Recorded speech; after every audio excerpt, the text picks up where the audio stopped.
Shit. Alright, I'm gonna try to get through some, the next wave of stuff that I got. A lot of this is gonna be like mod stuff, two-tone, mod related, some reggae, and a little bit of reggae, and then some sophistopop. So the first one, this is a compilation, Mods Mayday 79. It's got like the Small Hours, Secret Affair, Squire, the mods. It's a pretty good show. You know, some good recordings, just kind of, you know, like secondhand acts that were, you know, inspired by the mod revival in the 70s, like the Jam and, you know, shit like that. And whatever. It's a good comp. And then speaking of, there's the Jam, their first album in the city. Classic, just awesome English, you know, rock and roll that had mod tendencies, you know, some soul, and that kind of had to do with just the way that they looked, the way that they, you know, emulated like the Small Faces and, you know, shit like that, the action. Their second album, this is the first one I got by them. I love this album. This is the Modern World. It's just good, you know, and this is kind of like where, you know, they learned from looking at like, you know, jazz records and Motown, like how to dress. And then it's like the second wave, you know, basically looking at covers like these and learning how to dress, you know, like look at Rick Buckley. That's the drummer right there. Like he's wearing that purple shirt and white pants. That's like, you know, the lead character in the movie Blow Up, you know, it's like classic. Like he's wearing that outfit throughout the whole movie. You know, just good old-fashioned mod shit. The Jam, All Mod Cons. It's another great album. It's the one that they kick it off with the cover of David Watts by the Kinks. I got this record from a friend of mine, the same guy that I got that Gang of Four record that I mentioned before, who played in the band Spiffy with Tony Lombardo from The Descendants, not Dave Lombardo. Everyone knows Dave Lombardo is the fucking drummer from Slayer. There's a lot of mistakes in all this stuff that I'm saying, because whatever. It's not like I'm a historian, you know, I don't write for Rolling Stone. I just fucking collect records, and I'm kind of figured out that I'm doing this for myself, because I'm the only one that watches these. And then it just lets me look back and see what I have, and like, oh, I want to listen to that, because I haven't listened to it for a while. You know, whatever. I don't know why you do yours. Jam Setting Suns is the one with the, like, what is it? It's the one with Eaton Rifles. Yeah, Eaton Rifles, Smithers Jones. That's kind of like, I don't know, that's Bruce Foxton's, I guess, version of Eleanor Rigby, you know. Kind of like a little bit more development of their songs, you know, like that last record that I just showed you, the All Mod Cons, that was like supposedly their finest hour. And then this is where they're kind of getting away from just being an ordinary like pop rock band that came from the punk scene. They kind of have their own little identity with this album. It's a great album. Didn't really. This is the last one that I got by them too, because like the cover didn't really, you know, I don't know. I'm really superficial. Like if a cover looks good, I'll grab it, and you know, not necessarily force myself to like it, but I'll like it more just because of, you know, I like the whole package. And this one, it's great songs, shitty cover, whatever. The Jam sound effects. This album is, I think, kind of their finest hour. This is the one that has Start. That's entertainment. It's got Pretty Green, like one of my favorite songs ever by them, Man in the Corner Shop. Like the production of it, the songwriting, the craft. Like this is when they were just on top and getting ready to, you know, implode like they all do. And this is their last album, The Gift. This one's the one that has, Town Called Malice. You know, it's one of their most memorable songs, and it's a great album, great band. Then I have this EP by the Merton Parkas.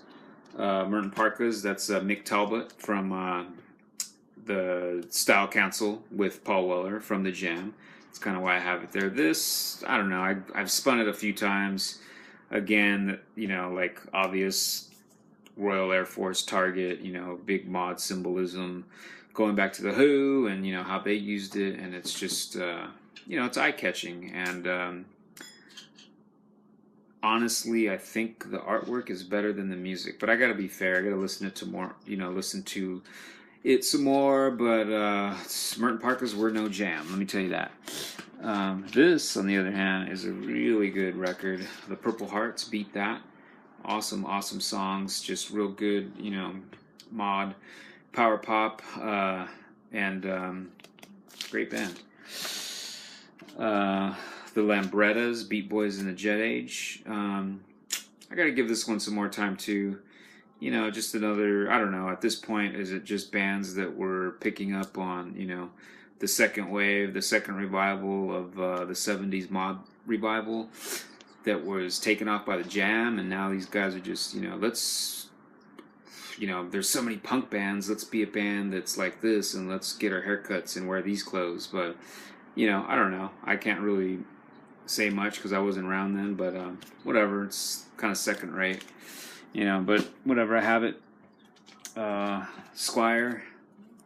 This is one of those bands that was on that Mods Mayday 79. This record's alright. It's kind of, I don't know, like maybe Elvis Costello-y, kind of really happy, poppy, It's not bad, but it's not the best either. This is like a second-rate jam. This album by the band called The Jolt. Never heard of them before, but I remember I found this a long time ago, and it was up on a wall, and I was like obviously drawn to the imagery of it. And it's like, well, that looks like the Jam, and they're called The Jolt. Let's grab it. And they do a cover of the Small Faces. What you gonna do about it? They, the whole record. It's got what, like almost 20 songs, and it's good, man. It's just but again, like kind of second rate, But nevertheless, I like to collect as much as I can from certain types of, genres or whatever. Secret Affair, the Glory Boys. This has Time for Action. That's kind of their hit or whatever. They're also on that Mods Mayday 79. Gotta give this one some more time too, but definitely for Time for Action, it's a great song. And then I have the Time for Action 12-inch single, Secret Affair again. Alright. 999, Concrete. This is, I wouldn't say they're mod, but they're kind of like, kind of mod, kind of skinhead, kind of, but like happy, like pop, like good songs. So Greedy. They do a cover of Little Red Riding Hood on this. Mercy Mercy, that song is great, like one of my favorites. Great stuff. And then I have this one. It's a live album by 999. Tour in Sport. The biggest tour in sport. It's alright, It's got a Homicide on there. That's kind of one of their big tracks. Then we got some power pop here. Or, I don't know. It's still kind of mod related, but The Boys. This is a reissue. But I got this one because, what does it have on there? Sick on You, I Don't Care. That's the song that I really like by them. Good power pop. Then this I found a while ago. It's called Dirty Looks, this band. Look at them. They look like, I don't know, maybe the Cars or Cheap Trick or something. But it's good. Like, it was worth the $2 or $3 that I paid for it. It's just pop, It's like Joe Jackson, And then this, IRS Greatest Hits. This is a really good compilation. What does it have on here? It's got the Flesh Tones, Brian James, Ain't That a Shame, that cover on there. Fucking awesome. It's got The Police, their first single. What is it called? Fallout. It's got Oingo Boingo, the Buzzcocks, the Damned, the Stranglers, Alternative TV, Squeeze. It's awesome. Like a lot of the early singles that were put out on this label. It's a double record. Rules. And then I got the Specials, more from the Specials. Now we're getting into some two-tone stuff, Definitely mod related, Rude Boy, ska. First wave of that. Awesome. The Selector, Too Much Pressure, with that title track and on the radio, I mean, that's the stuff, man. Madness, One Step Beyond, great, classic. Madness, Keep Moving. I didn't realize how big Madness was and how many like hits they had. You know, it's crazy. You think of like Our House in the Middle of the Street, like that's like later Madness, where you know they were the ones that were lucky enough to evolve long enough. Specials, they turned into Special Beat, which is a combination of the Specials and the English Beat, General Public, all these things, you know. But the Madness, like, I don't know how many original members made it to Our House, but they kind of were that band that just moved like into the future, changing, coming from their roots and kind of getting far away from them, but still, you know, producing hits. English Beat, Just Can't Stop It. It's fucking awesome album. I need to get more of them.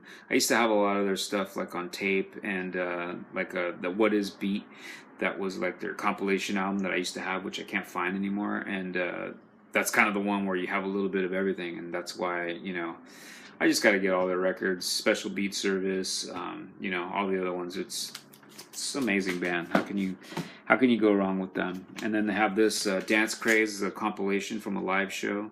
It's got Madness, the Body Snatchers, the English Beat, Bad Manners, the Selector, the Specials. It's awesome. There's a movie of that too, obviously. I'm sure you know. And then we got some American like ska punk, Fishbone, their first EP, Party at Ground Zero, Modern World.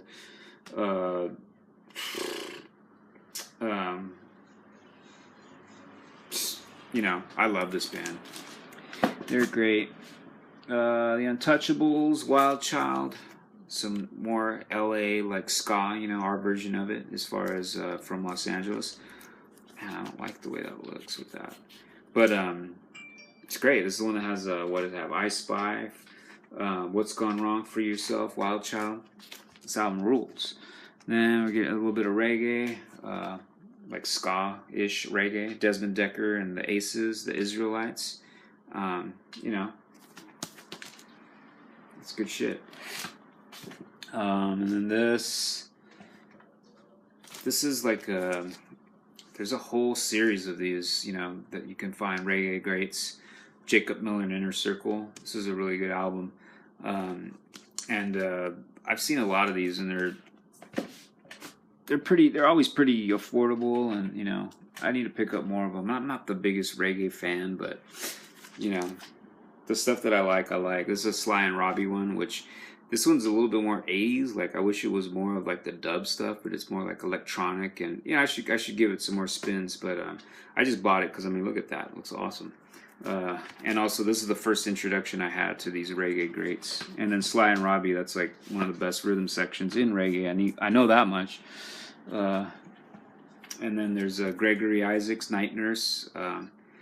I bought this because I remember a long time ago, and I had it on tape. It was like a PBS showed the Reggae Sunsplash show. I think it was like 1981. It was like Judy Mawat, Rita Marley, Muda Baruka, who else was on there? Third World, this band called Chalice, which I've never been able to find anything else by them.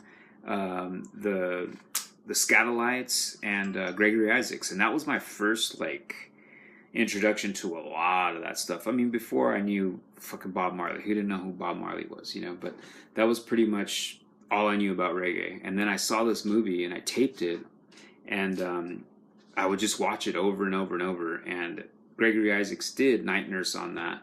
Oh, and also had Musical Youth, which I knew them because they were playing on the radio. But I always liked this song, and I always liked, you know, I was always a fan of Gregory Isaacs from that period, and it was just so weird, like, having that documentation of the 1981 Reggae Sunsplash in Jamaica, because it was just so, like, man, you know, at this point I had already seen Live Aid on TV, I saw the US Festival, or at least listened to it on KMET, all these things, but, like, just because it was reggae, and it was, like, this totally different type of music and people and culture. It was awesome, you know.